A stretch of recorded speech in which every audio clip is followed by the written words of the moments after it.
सासुर नदिया बहुत रागरी, हमके पानिया के पाठवे गोकुल नगरी। हमके पानिया के भेज गोकुल नगरी। गोकुल नगरी हो गोकुल नगरी, हमके पानिया के भेज गोकुल नगरी।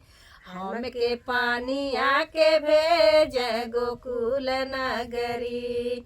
ओही गोकुलवा के राजा बड़ा रगरी। ओही गोकुलवा के राजा बड़ा रगरी। खींच के मारे लमार फूटे लगा गरी। तारा भी जला लहंगवा ऊपर चुनरी। तारा भी जला लहंगवा ऊपर चुनरी। सासु नदिया बहुत रगरी, हमके पानिया के भेज गोकुल नगरी। हमके पानिया के भेज गोकुल नगरी।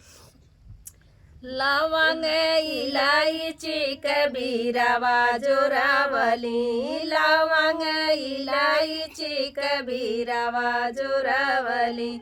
बीरवन कूच करल रगरी। तारा भी जला लहंगवा ऊपर चुनरी।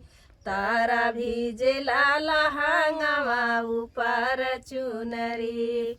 झाझर गेड़ुआ के गंगा जल पानी। झाझर गेड़ुआ के गंगा जल पानी।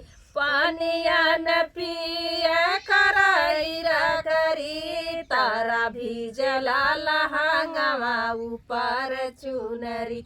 तारा भी जला लहंगवा ऊपर चुनरी। सासु नदिया बहुत रगरी, हमके पानिया के भेज गोकुल नगरी।